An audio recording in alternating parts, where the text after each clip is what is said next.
Technique number 13 how that. पिछली technique में मैंने आपको वाइट जेट के बारे में बताया था।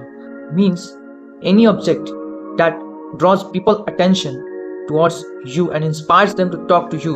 Widget can be anything like an unusual pin, an interesting purse, and for men it can be a stranger tie, and it can be a unique beard style, hairstyle, and also it can be an amusing hat which you can carry that draws people attention towards you.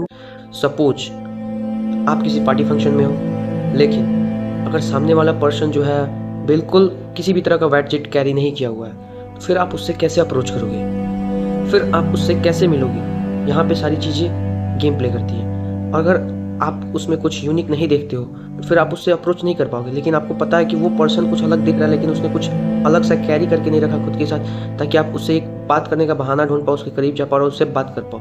तो इसलिए यहाँ पे ये technique आती है how that की, जिसमें आप सिंपली जाओगे और अपने पार्टी गिवर से बोलोगे कि मुझे उससे इंट्रोड्यूस करो, वो मुझे इंटरेस्टिंग लग रहा है। तो जो पार्टी गिवर है वो आपको या तो उससे इंट्रोड्यूस कराएगा, या फिर दूसरा तरीका ये है कि आप पार्टी गिवर से उस सामने वाले इंसान के बारे में कुछ जानकारियाँ लो, जैसे कि उसकी प्रोफेशंस क्या है, वो कौन सी काम करता है, कहाँ उसका घर है, क्या है।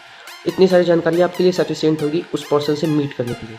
फिर आपको जब ये सारी नॉलेज हो जाए तो फिर आप सामने वाले पर्सन के पास जाओ और उसकी तारीफ़ करो, उसके प्रोफेशन को लेकर के, और उससे आप इंटरेक्टिव वे में बात कर पाओगे। और ये तरीका बहुत सारे नॉन पॉलिटिशियंस जो होते हैं वो यूज़ करते हैं, क्योंकि पॉलिटिशियंस को तो सभी कोई जानते हैं, तो जिन्हें हम नहीं जानते हैं उनसे अप्रोच करने का यही एक तरीका होता है कि मैं उनके बारे में कुछ नॉलेज लूँ, फिर उनसे जाकर के अप्रोच करूँ। और इस तरह से आप किसी के भी साथ बिना किसी डर के आप अप्रोच कर पाओगे, खुलकर बात कर पाओगे।